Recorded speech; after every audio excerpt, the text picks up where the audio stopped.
Hey guys, another interview here. This one I am been waiting in great anticipation for. I have been interviewing COVVs from our group. We've gone from a young 22-year-old to people who are our age. We've also had a father and a daughter combination, someone who served in Vietnam with his daughter talking. Today we have a very, very, very special guest with us. She isn't a COVV. She didn't serve in Vietnam, but she is a wife of a veteran. So I am extremely interested to see how and to what effects the Vietnam War had on our wonderful guest, Helen Townsend. Helen, how are you today? I'm good, thank you, Trev. Thank you for having me on.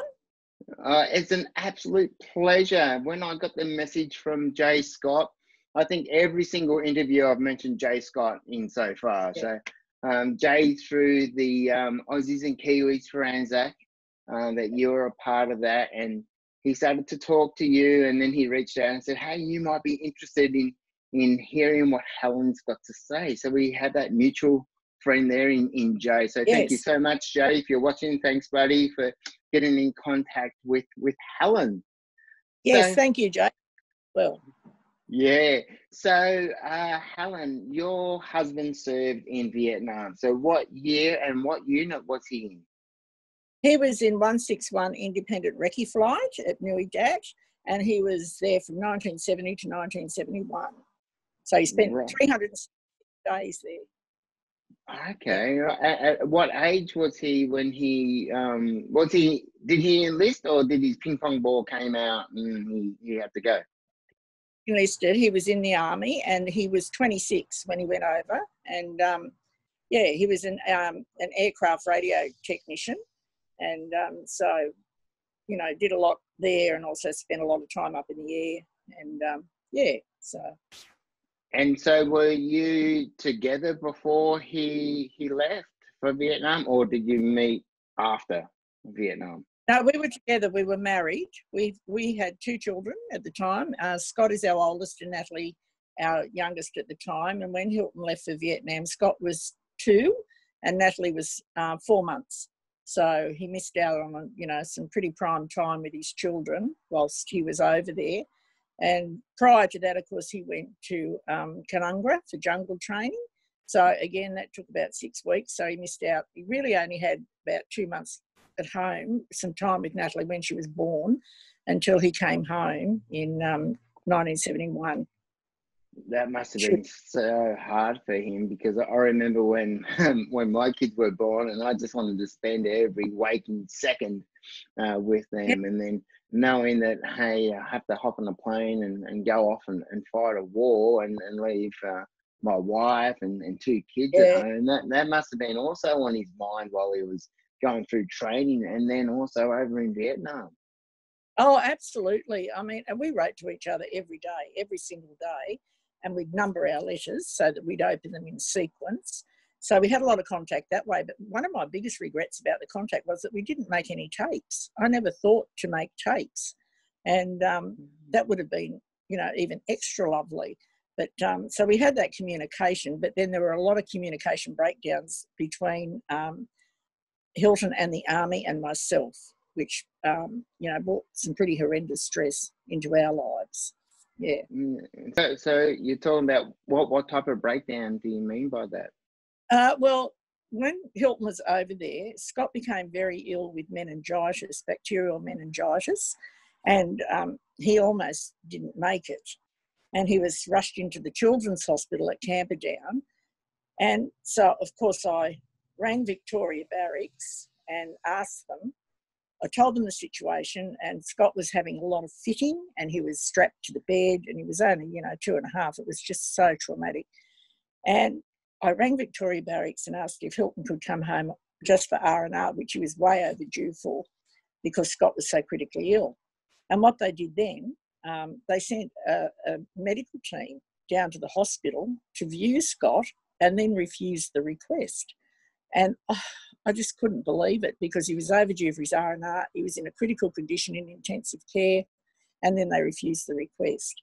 So because of that, and I'm only young, I'm only, 21? I turned 21 when Hilton was in Vietnam. So, you know, it would never happen today. And I don't think the Army would react like this today anyway. But I didn't know what to do. I was just petrified. So I'd ring Victoria Barracks every single day. When I got to the hospital at 8 o'clock in the morning, and I'd ring them and give them an update on Scott, and they would reassure me that they would pass that, radio that through to his unit in Vietnam, and that they would be passing that those messages on. And unbeknownst to myself, that never happened. They never sent one. And Hilton didn't even know what meningitis was. And he said when he got the message that Scott was critically ill with meningitis, he went up to the medic and said, I don't even know what this is. What's this? And they told him. And so he was really worried. And, of course, Scott was in hospital for 2 weeks. And I'd go there from 8 o'clock in the morning till 8 o'clock at night when he went to sleep. And so I was busy in the hospital. I didn't write letters to Hilton then, because I'm assuming he's getting all these messages, blah, blah, blah. Then 2 weeks later, I get, you know, a message, what's going on? I haven't heard a thing about Scott. I don't know what's happening. Nobody's contacted me.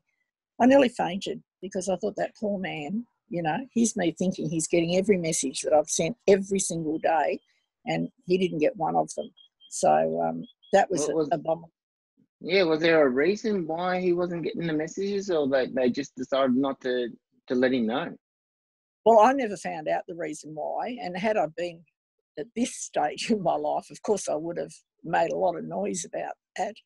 But I was too young at the time, you know, too young, too much stress. I didn't know what to do. And our daughter, Natalie, was only a tiny baby at this stage. She was just sitting up.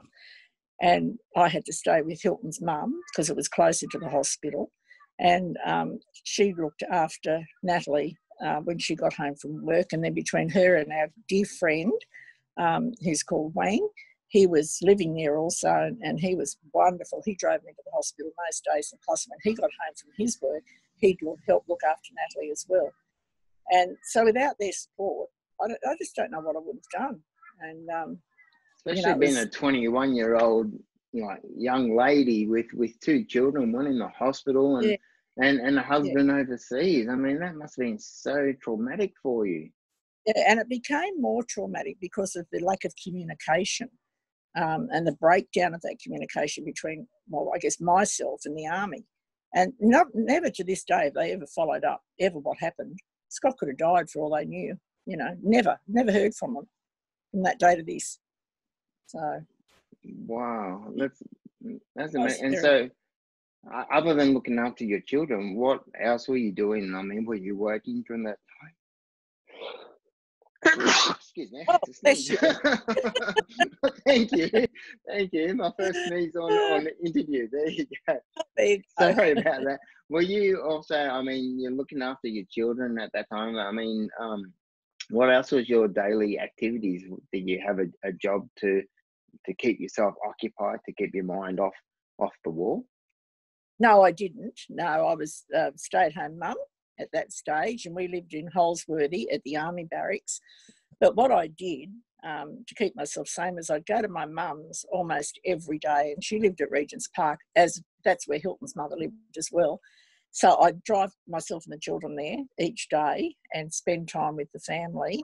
And I don't know what I would have done without my family. They were my blessing. So that's how I'd spend most of my days, you know, just doing that sort of thing. So, yeah, it was quite a long, enduring time. And was another issue that happened while Hilton was over there. He was unconscious in Vietnam in hospital for a week. Nobody told me. I never got a message, never got anything that he wasn't well. And of course, the reverse happened. I didn't get any letters for a while. And then I only found out about that because Hilton wrote to me in his letters to say that he was unconscious for a week and in hospital in Vietnam. And they still don't know to this day what he had wrong with him. So is that supposed to be like a common thing, that if something if your partner, you know, the Vietnam veteran was ill or wounded at all, that the Army would notify yourself? Is that something that they should be doing? Yes, absolutely, definitely. Yeah, they definitely should be doing it. Yeah, yeah. So then, So, you know, wow. And so I mean, what was going through your mind? Look, because you're getting these letters on a regular basis, and then all of a sudden, no communication. I mean, that must have been your mind must have been just yeah, going like, what's going on? How come I'm not hearing from my husband?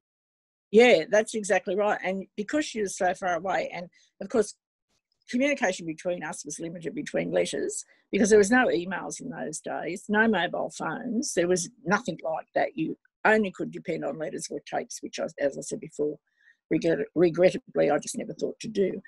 So that was so communication was slow, and it came through the postal service. And also with the postal service, there was they had a lot of strikes with as a protest to the war, and they would go 2 or 3 weeks and wouldn't deliver mail either because they were reacting to the protesters for the Vietnam War. So that was another thing.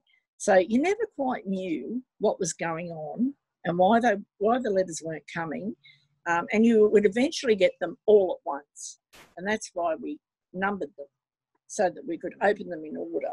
And so there were lots and lots of issues during that time around communication with the army and the wives. The wives were like invisible, absolutely invisible. Wives almost had nothing to do with the army and Vietnam.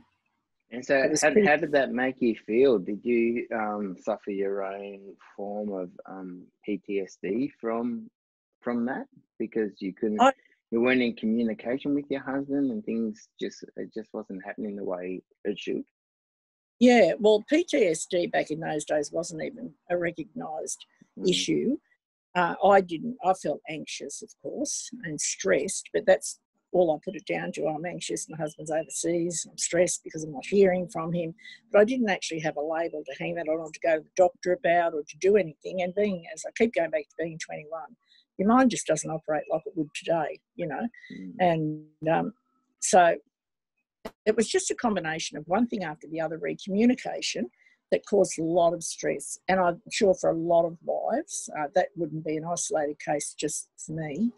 So, just added to all the trauma that we didn't need. And you said before that like the wives were kind of forgotten about. So there was no support systems or mechanisms in place or like little community groups that you could go to talk about how you're feeling and how anxious and worried that you were? I think there were a few around, but I didn't know of them at the time. And because I lived in the army barracks, people came in and went very regularly from there in terms of housing. So I never really got to know my neighbours. And, pardon me, and I spent a lot of time away from my neighbourhood while Hilton was away because I was at my mum's. So I didn't get to feel that sense of community. And if there were groups operating at the time in Holsworthy, I didn't know about them. Nobody ever told you there was a group at all. I don't know how you would have even found out about it in those days, to be honest. So, yeah, true. You didn't have Facebook back then to be able to jump on and to have a look at what groups and what's going on in people's lives. A little bit more private back then, instead of posting photos of food or what they had for lunch and so forth today. So can you recall the day that he came home?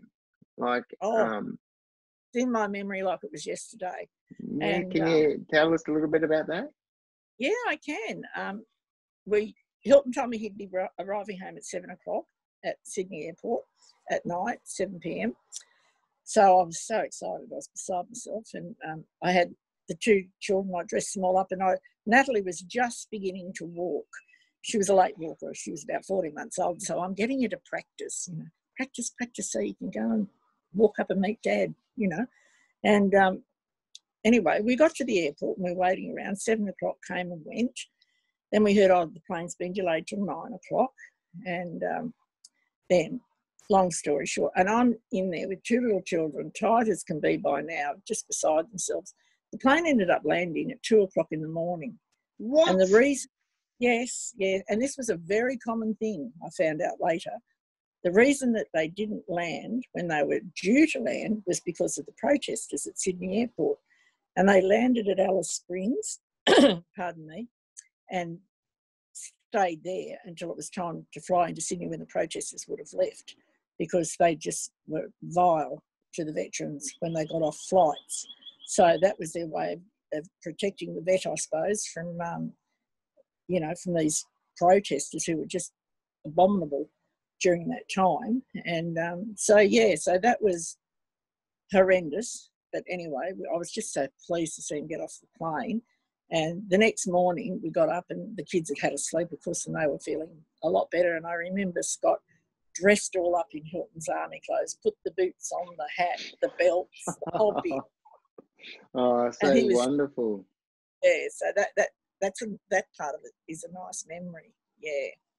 So when you were at the airport at 7 when the plane was due, and then it got delayed to 9, were there protesters there at the airport, and did you have any interaction with them? Because I know that you're a wife of a Vietnam veteran. So did you get any like insults towards you, or was there any like malice towards you at all? I didn't personally, and I never saw the protesters. I didn't even know they were there because I was inside the airport. Apparently they were outside, and I had no idea that they were there, and no idea till after the plane landed, probably a few days later. That's why it was so late. So I didn't, but I've spoken to other Vietnam wives, and they've been spat on. Some of them have been spat on. They've been blamed for the war. Their husbands were, what are you doing married to that guy? He's a murderer, he's a rapist, he's a baby killer. They got called the most horrendous names, and nothing could be further from the truth. So wives had a terrible time from that perspective. I certainly didn't personally feel that, but I think I was in my own cocoon because my parents were, half an hour away, and my family. So I was able to be with my family, whereas a lot of people were in a different position to me, a lot of wives, because they were, might have been posted, say, to Wagga. And so they were stuck in Wagga and didn't know anybody and didn't have that sort of cocoon around them, I guess. So personally, no, but another wife has told me that she used to meet with a group of women on payday, and they'd go into town and do shopping. They'd pack the babies up, push the prams, and they'd walk into town. Then they'd go their own separate ways, do their shopping, and then meet up for coffee with themselves and the kids after that.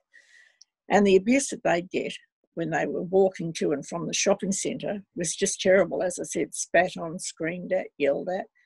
And one day, this limousine pulled up beside the group, and the person in there said, "Oh, ladies, can I give you a lift? Can I take your groceries home for you?" And they said, no, it's okay. Anyway, this limo had come by each week and bip and wave and, always ready to give them a lift. And they always said no because they weren't really sure. But it turned out to be Red Janset. And he wanted to make them feel better, and he really did want to help them. And it was him that was in the limousine. And he knew, obviously, that when they were shopping because of payday. And so he'd come by every payday and say, "Can I give you a lift?" He never introduced himself, never said who he was, which probably would have been good if he had have done. But he didn't. But, yeah, so it was Reg Ansett, and he could obviously see the trauma that these women went through to and from shopping. So terrible. What a lovely gesture. But, I mean, yeah, if he had to introduce himself, because, like, when you said that, like, a limousine's coming past to talk to these young ladies who have got babies, I'm like, what's going on? What are you going to say next? Stay away from that limousine, But it was actually a man who had a generous heart who actually wanted to help. Yeah, wow. That's exactly. And he didn't introduce himself, But anyway, that's how it was. So, all this stuff would go on, and there was another lady who struggled to join a group, and anyway, she did join a group. And because her husband wasn't in the same battalion as this group that met, but that was the only group that was near to her, they said, yes, you can join, blah, blah, blah. And it came probably about a couple of months after she joined, they were planning a Christmas party, and they had to put in, how old their children were, etc., so they could get a present from Santa. Anyway, she put her application in, and then she got a letter back from the group saying that she wasn't eligible. Her children couldn't receive a present from Santa because her husband wasn't in their battalion. So that was, that poor woman. So she was furious, of course, and back she went to the group, and this padre happened. She said, the poor thing, he happened to sit down beside me. And she said, I really unleashed all my anger and said, what's this group? You know, my children can't even get a Christmas present. Anyway, long story short again, they ended up reneging on that first letter and told her, yes, you can, your children can have a present. And she felt that she got her revenge because on the day that Santa was giving out the presents, her children were photographed for the local paper. So it was her children that got Santa's name that got to go to the local paper. That's so good. Wow. Yeah. Wow. I mean, look, it's funny how there can be like that little bit of a good story amongst such trauma and so forth, you know, with everything that's going on with your partner being overseas, the way that the wives were treated, that's actually disgusting. So, Helen, I'd like to know that what changes did you see in your husband before he left Vietnam compared to when he came back home? My husband is a very even-tempered, sort of level man, very generous man, lovely man. You know, I can't say that I actually saw any dramatic changes in him, which is unusual because, you know, from my hearing about wives and everything, they've found big changes in their husbands. But I never found any change in my husband. He was the loveliest man that he's ever been, and I didn't have that experience. So, yeah. But there's, you know, been a lot of studies on families, etc., and it's, you know, a lot of men did change when they came back. Yeah. So you mentioned that you've spoken to some other wives. I believe that you have a special project on your heart that you've been working on and that you'd like to share and to let our CAVV members know about what you're currently doing. Yes, thank you for the opportunity to do this. I'm actually writing a book. This will be my second book. I'm already a published author, and I'm writing a book on the experience of wives of Vietnam veterans during that 12-month period that their husbands or partners were away. They didn't have to be married. They could be in a relationship with their partner. But so long as they were together during that 12-month period, I'm writing a book on their experiences and what happened to them when they were split from their loved one while their soldier was fighting the war, and how their life was for that 12 months that they were away. And I'm getting the most amazing stories coming in. It's surprising how different they all are, yet we're all in the same boat with our husbands overseas fighting a war, but our stories are also different. And this has never been told before. All the books about Vietnam, and that's all great, don't get me wrong, I'm not saying, they're all about surveys, family surveys of what happened after the war and what happened to the soldier and what happened here and there, which is great and it all needs to be said, but nobody has written, or if it's out there, I haven't seen it, about the experience of Australian wives who had that 12-month on their own with their children, or even if they didn't have children, what their experience was. And each and every one of these submissions I've had for my book are full of abuse from protesters and the way they were treated.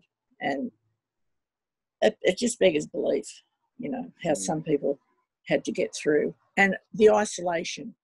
As I said before, a lot of women were in a country town or a town wherever, that they had no family. Some of them flew home and went home and uprooted their lives to be with their family because they said they just couldn't cope. They had children. Others had to just stay behind and wait in a place where they really didn't know anybody very well and cope the best way that they could. And there's some very sad stories out there, but some very real stories. And women of Vietnam veterans have never had the opportunity to share that experience. It's like we've been invisible and nobody's even thought about what it was like for the women. And you know, now I think as we're all getting older, we can look back and think, oh, that was so wrong. That should never have happened. And there's probably a lot of PTSD, secondary PTSD, for wives of Vietnam veterans out there now.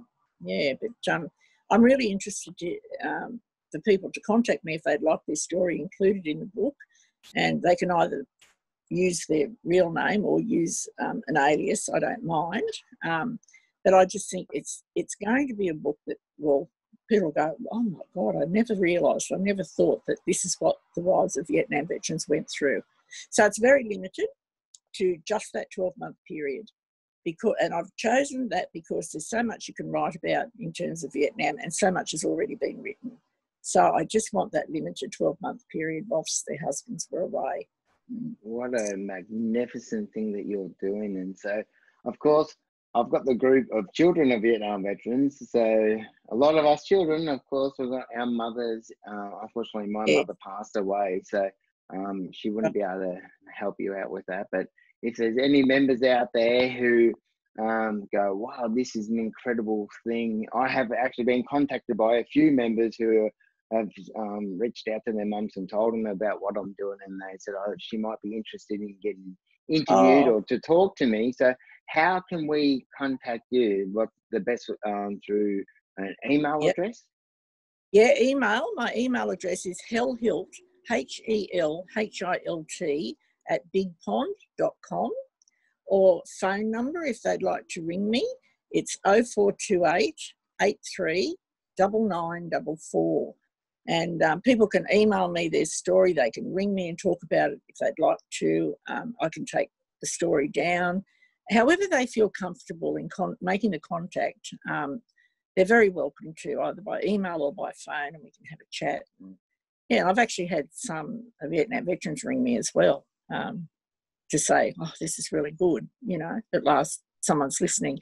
And some of the stories I've had so far, probably 80% of them say, oh, I feel so relieved that I can actually put this down in writing and tell my story. I never knew how good it would make me feel to finally get it out there and talk to someone who understands. Because being the wife of a Vietnam veteran, it doesn't matter what their story is in terms of what they need to say. I can understand that 100% because I am the wife of a Vietnam veteran. I know how difficult things could get and did get. And I think the rest of the world needs to hear these stories. 100%, 100%. Yeah. I throw you, we've got a private group for our wives and widows of Vietnam veterans. And yeah.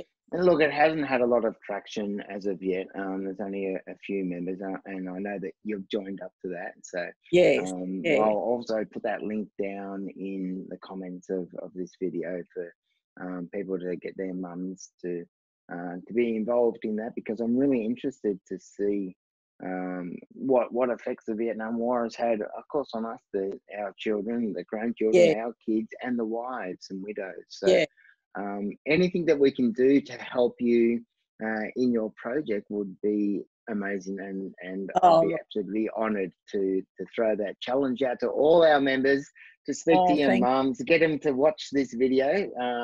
You'll be able to share this video and to get in contact with Helen, and it'll be amazing. I would just love that. I would so welcome people who want to contribute to the book, because they are the book. It's about them. It's not about me. I mean, my story will be in there, but it's not about me. And every story goes down verbatim as they write it, because it's not my story. No changes are made. And if people say, oh, you can make any changes, if I have to, fiddle with it a bit, I always send it back to them and get approval. But mostly it's just 100% what they originally write. So, and it's very valued, very valued. And the stories, as I said, are amazing. And I really want to encourage people to contribute, because I think it's part of the healing process as well. Yeah, 100%. So I've thrown 2 challenges out to all our members. Our first one is, if you see a Vietnam veteran with a hat on, go up and shake their hand and say, thank you so much for your service, because that means a lot to them. I've had some replies already come back to me and saying they've done that, and it's brought the Vietnam veteran to tears. And so we just want to honour those people. And now our second challenge, of course, is to get your mums involved, talk to your mum and get them to contact Helen. I will put her contact details, Helen's details in the comments below so that you'll be able to get them also. Is there anything else that you'd like to share to all our children of Vietnam veterans in our group, Helen? I think I think it's really important to understand that as the Vietnam veteran gets older, it's been my experience that they're probably less able to cope emotionally like they did when they were younger. I guess that's probably a bit of the change that I've seen in my husband, because he's 76 now. And I think when you start to age, you are less likely to cope the same emotionally as you did back when things were happening for you. I know my husband's been seeing a psychiatrist for 20 years because it's been good for him. And as I said before, I'm very fortunate that I didn't see any major changes in Hilton, but I have seen an emotional change in his later life. So I think it's really, and our children have been good at supporting me with that. They've been wonderful. And, you know, we've had a lot of family talks about that with Hilton included, and he's been just as wonderful trying to, you know, I guess, cope a little bit better emotionally.